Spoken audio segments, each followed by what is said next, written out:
Lundi 4 octobre de l'an 2021, bienvenue à cette nouvelle édition de l'information de la semaine sur ESAE Télévision. Tout de suite, le sommaire.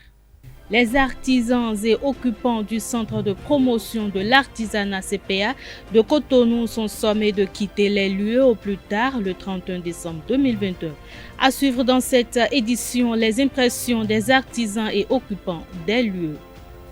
La ministre de l'Enseignement supérieur et de la Recherche scientifique, Éléonore Yaïla Descamps, invite les nouveaux bacheliers admis à un ou plusieurs concours, à la fois sélectionnés à titre de boursiers, à opérer un choix unique. Les détails dans un instant. Les écureuils du Bénin ont démarré dans l'après-midi de ce lundi la préparation de la double confrontation contre les Taïfas Stars de Tanzanie, comptant pour les 3e et 4e journées des éliminatoires du Mondial Qatar 2022.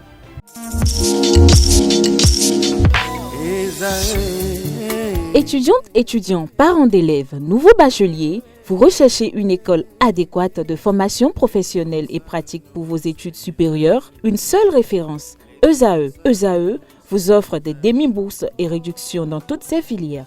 Waouh!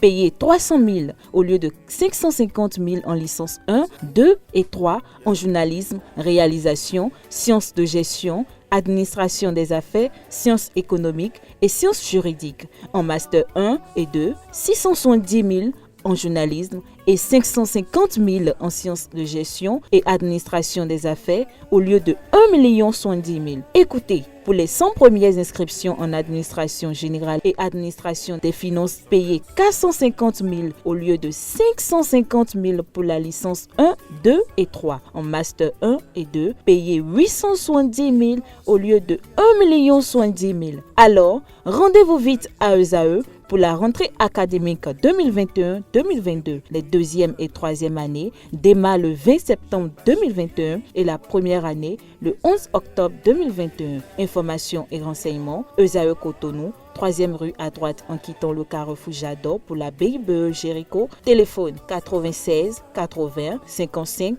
11 ou 98 98 14 00 ou encore 90 93 65 21. ESAE, l'excellence à un an.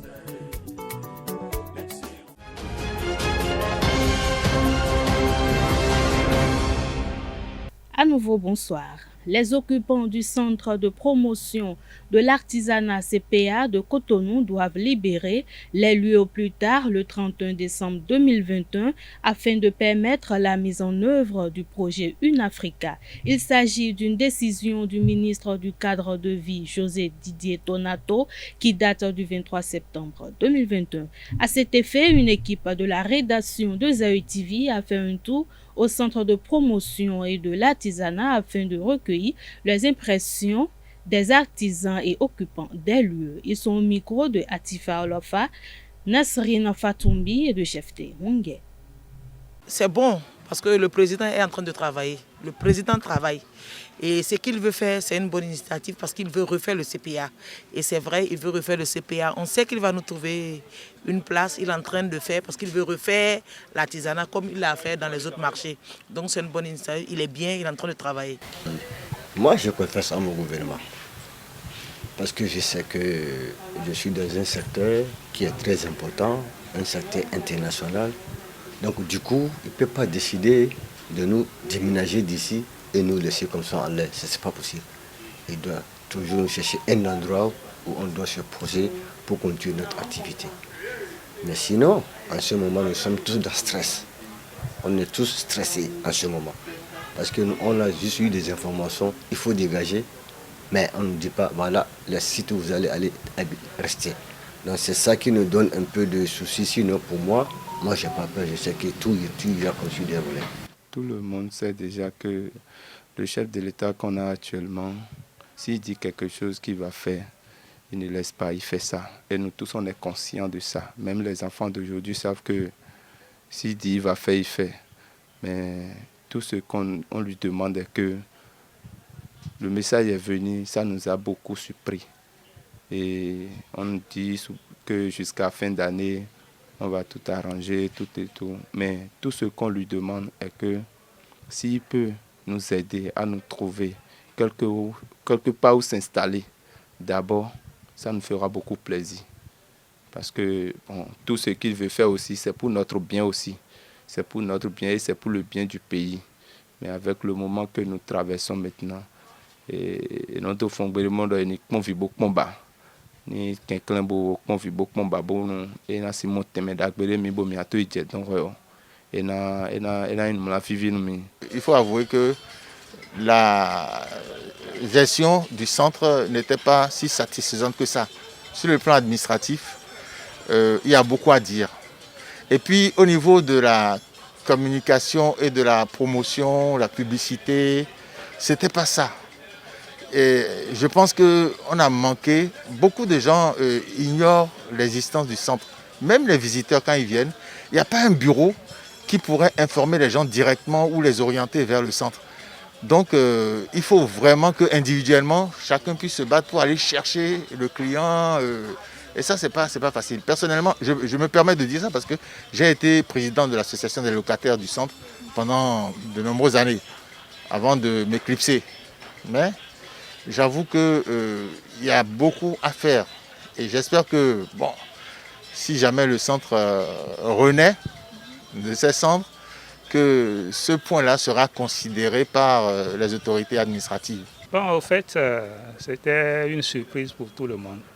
Surprise parce qu'on ne s'y attendait pas à une triste nouvelle de ce genre.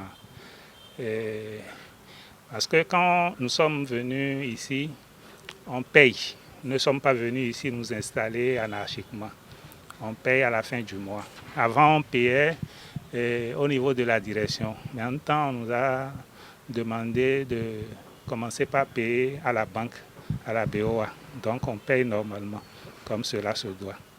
Maintenant, regardez, vu le temps qu'on est en train de traverser, surtout, vous connaissez tous le Covid, qui a vraiment chuté toute l'économie mondiale, africaine, tout là.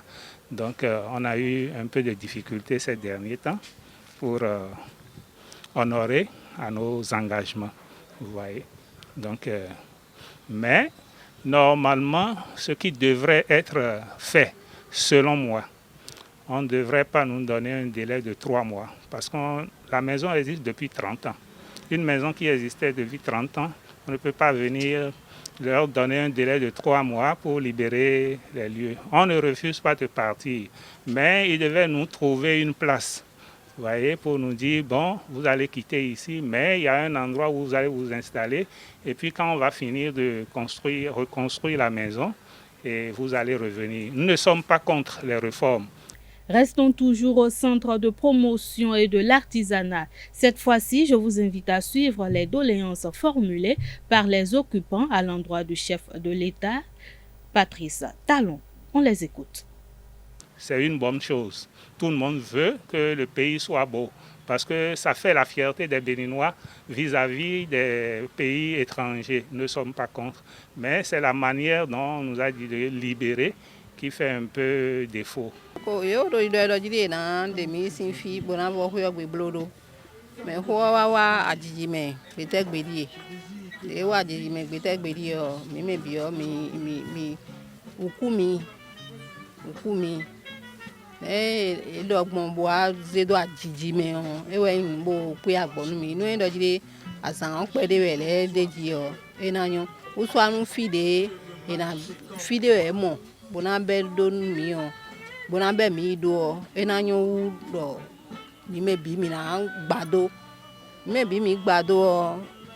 objet da missing eno do boutique no eno jide ganlesin pon no bo blon mi bo ba fide mi on ndeje ba mi dede on. Notre directeur nous a dit que l'État dit qu'on doit quitter ici le 31 décembre. Bon, disons un préavis de 3 mois, qu'on veut réaménager les lieux. On est tout à fait d'accord parce que la maison est trop vieuse, beaucoup de choses sont gâtées dedans, on est d'accord pour qu'on nous réaménage. Maintenant, l'État devait nous trouver quelque part où nous loger en attendant le réaménagement du centre artisanal. Il est en train de réaménager les marchés. On le trouve quelque part le temps que les travaux finissent. Mais pourquoi pas nous? Pourquoi pas nous? Jusque là où on vous parle depuis 2 semaines que notre directeur nous a annoncé, mais on est allé le voir. Mais vous nous amenez où? On ne sait pas. Les objets d'art ne sont pas de la tomate ni des piments ou même si tu mets au bord de la voie, tu vas vendre. Non. Objets d'art, ce sont des étrangers qui viennent acheter. Donc il doit nous localiser parce que c'est le seul centre artisanal qu'il y a au Bénin. Donc il doit nous reloger d'abord en attendant la finition des travaux. C'est tout ce qu'on... C'est ça notre demande. 7 milliards de francs CFA ont été saisis chez un ancien ministre de l'ex-président de la République du Bénin, Boni Yahi. Le convoyeur de l'argent a été arrêté au Burkina Faso. D'autres personnes sont recherchées par la police dans le cadre de blanchiment d'argent au Bénin. Selon des informations rapportées par Le Potentiel, ces fonds ont été placés dans plusieurs pays. La même source informant que le circuit de placement des milliards a été découvert grâce au service de renseignement de la cellule nationale de traitement des informations financières CENTIF. Suivi pendant des semaines, le convoyeur de l'argent a été arrêté à sa descente à l'aéroport de Ouagadougou avec de l'argent en espèces. Il a été extradé à Cotonou et déposé à la prison civile de Misérité. L'identité du ministre n'est pas encore révélée, encore moins celui du convoyeur. Des gérants de boîtes de nuit à Cotonou sont mis sous convocation pour non-respect des mesures anti-Covid-19. C'est suite à la visite inopinée effectuée par le préfet Alain Oronla dans certaines discothèques dans la nuit du vendredi 1er au samedi 2 octobre 2021. En dépit de l'interdiction d'ouverture des promoteurs de discothèques et assimilés compte tenu leur activité. Selon Frisson Radio, suite au contrôle effectué par le préfet du littoral Alain Oronla, ce week-end, des gérants d'une boîte de nuit au quartier Vive et Fidjrosser ont été mis sous convocation. Le gouvernement béninois a décidé en Conseil des ministres le 1er septembre 2021 la fermeture des discothèques et structures et assimilées en raison de l'augmentation des cas graves de Covid-19 au Bénin. Le préfet, après des rappels à l'ordre, a procédé à la fermeture de plusieurs bars et discothèques. Toutes les violations constatées seront sanctionnées avec la dernière rigueur, avertit le préfet.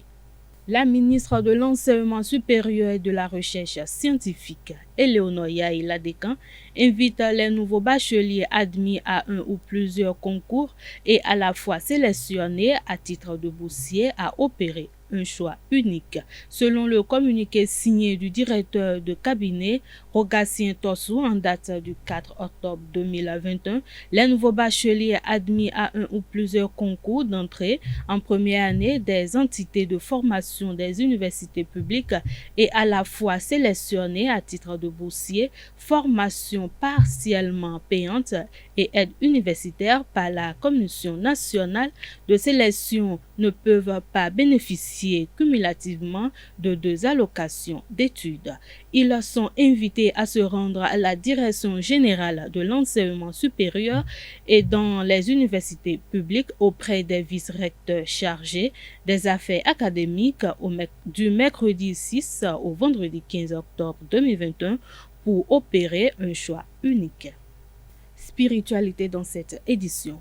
Le kémitisme, comme le pensent certains jeunes africains, guidés par d'autres leaders, n'est pas vraiment ce qu'ils pensent. Pour Sylvain Kwasi, le dieu kémite est un dieu noir dont la subdivision est égale à 2 et fait référence au dieu Thoth des Égyptiens qui, dans la Genèse, a créé Adam et Ève. Suivons-le au micro de Jacques Maouillon d'Almeida. C'est le berceau de l'humanité. Dans le pays de Marseille, il n'a pas de race. Il n'a pas de race. Ni noir, ni jaune, ni rouge, ni la race blanche. Non. Et le père de ce pays, du soleil, est le dieu noir que les Égyptiens appelaient Thoth. Thoth. Ils ont précisé, ils ont ajouté dit tot, ça veut dire deux à la fois. Deux êtres à la fois. Hein? Donc, le Dieu 8. Le 8, tu verras que c'est deux choses entrecroisées, deux choses qui font l'absolu, qui fait l'infini. Ils appellent le Dieu 8. Tot, le Dieu 8. Deux sur la fois. Ceux qui m'écoutent, mais ils se retournent de la Genèse, ils verront que c'est Tot, le Dieu 8, qui a créé Adam à son image. À l'image de Dieu, il créa Elohim. Elohim est Dieu. Elohim est Tot. Deux sur la fois, il peut créer qu'à son image, deux êtres à la fois, Adam et Ève. Donc le Tot de nos anciens Égyptiens, les Juifs l'ont nommé Elohim, tout court. D'accord? Qui est le Père de l'humanité, le Dieu qui a créé toutes choses à son image. D'accord? Mais l'animal de Tot, que chaque divinité a son animal totémique, est le singe. Pourquoi le singe? Les jumeaux des êtres à la fois. Donc nous sommes tous des jumeaux. Nous portons tous l'ADN d'Adam et Ève. Nous sommes tous des Elohim. Et les Elohim sont des dieux. Donc nous sommes tous des fils de Dieu, des génies solaires. D'où l'importance encore du phare, c'est vrai, quel est le génie solaire qui est en toi. C'est ça. Maintenant, en ramenant Tot à l'individu noir africain, il a tout gâté. Maintenant, qu'est-ce qu'il fait? Ce professeur, il dit que non, les Africains viennent de Rwanda, de Burundi. C'est grave. C'est très grave. Donc, il nous limite en plus. Il nous limite. Donc, nos ancêtres sont des Burundais, sont des Rwandais. Et parce qu'un autre Français, encore intellectuel taré, dit qu'il a fait des recherches, il a retrouvé la tête d'Osiris.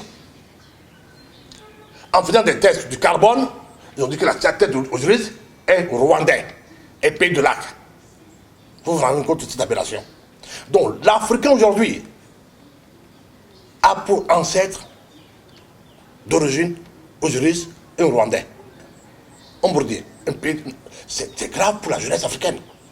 Et en plus, il invente la thèse avec tout son professeur, comment s'appelle l'autre professeur, j'ai oublié son nom un peu, le Malien là, il raconte qu'aujourd'hui que le culte des ancêtres est important. Donc chaque Africain doit aller chercher la tête, d'aller au Rwanda, au Burundi pour trouver la poids de la tête ce sont des aberrations que ces Africains universitaires ont créé un chaos en Afrique. À présent, la page sport pour mettre un terme à cette édition. Les écureuils du Bénin ont démarré dans l'après-midi de ce lundi la préparation de la double confrontation contre les Taifa Stars de Tanzanie, comptant pour les 3e et 4e journées des éliminatoires du Mondial Qatar 2022. Pour cette première séance effectuée à huis clos, le groupe du sélectionneur Michel Dissué ne s'est pas affiché au complet. Certains joueurs, à l'instar de Olivier Verdon et Rodrigue Kwasi, sont attendus dans le nid du 11 national ce soir. Lors de la publication de la liste des 25 joueurs convoqués, le mardi dernier, Michel Dissué a fustigé la programmation d'un match à domicile à 14h. Suivez ses explications. Bien, pour cette double confrontation contre la Tanzanie, j'ai retenu 25 joueurs, avec dans les buts Saturnin Alakbe, Marcel Danginou et Batori Douyeme. Les défenseurs avec Khaled Adeno, Moïse Adileou, Youssouf Assogba, Samadou Bourou, Melvin Doremus, David Kiki, Cédric Untonji, Johan Roche et Olivier Verdon. Les milieux avec Jordan Adeoti, Matteo Alinvi, Cécile Almeida, Rodrigue Kossi, Junior Oletan et Anan Tidjani. Les attaquants avec Roland Beakou, Jodel Dossou, Chabel Gomez, Steve Mounier, Mika Poté et Désiré Sekbe Azangpo ainsi que Sebio Soukou. C'est un peu complexe cette affaire parce que la CAF envoie aux fédérations des courriers en leur demandant quelle est la programmation qu'ils souhaitent. Mais en fait, ils n'en tiennent jamais compte. Donc je me demande, c'est pas la peine qu'ils envoient des courriers aux fédérations en leur demandant ce qu'ils souhaitent, puisque de toute façon, ils font comme ils veulent derrière. Donc aujourd'hui, on se retrouve encore à jouer le jeudi. Ça veut dire que Il y a zéro préparation, quoi, ou quasiment zéro préparation, quoi. On récupère des gars qui jouent le dimanche, le lundi c'est un décrassage, mardi on voyage et mercredi on éveille de match. Donc en fait, voilà, on fait déjà avec l'existant. Il n'y a pas de travail de préparation et je le déplore forcément, quoi. On rejoue, du coup, on a un jour de moins de récupération par rapport au dernier rassemblement, en jouant le dimanche. Heureusement qu'on est, Dieu merci, bien accompagné et qu'on peut bénéficier de conditions qui vont nous permettre de pouvoir basculer d'un match sur l'autre avec de bonnes conditions de récupération. Et ça va nous aider forcément, mais voilà, jouer à 14h, c'est aussi...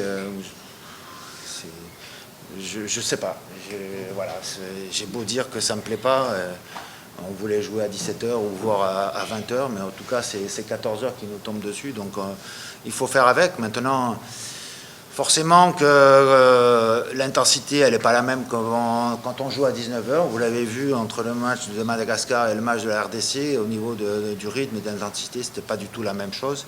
Et quand on reçoit, c'est vrai que bon, si on peut mettre un petit surcroît d'intensité et de pression athlétique sur l'adversaire, ça aide aussi un peu. Malheureusement, on se retrouve confronté à cette réalité-là, même si la chaleur, elle est pour les deux équipes. Demain mardi, le groupe va s'entraîner dans la matinée à 9h avant le départ de la délégation pour la Tanzanie où les écureuils vont affronter les étoiles du pays le jeudi 7 octobre 2021 à 14h. Restons avec les écureuils. L'équipe nationale féminine des moins de 20 ans a quitté Cotonou ce matin pour le Maroc dans le cadre du match retour du second tour des éliminatoires de la Coupe du Monde Junior Costa Rica 2022. Le samedi prochain, Ouzero Abdoulaye et ses filles vont essayer de renverser la situation après la défaite 1-2 concédée à domicile face aux Lions. Ainsi se referme cette édition. Merci de votre aimable attention. Passez une excellente soirée en compagnie de nos programmes sur les www.ezautv.bj. Bonsoir.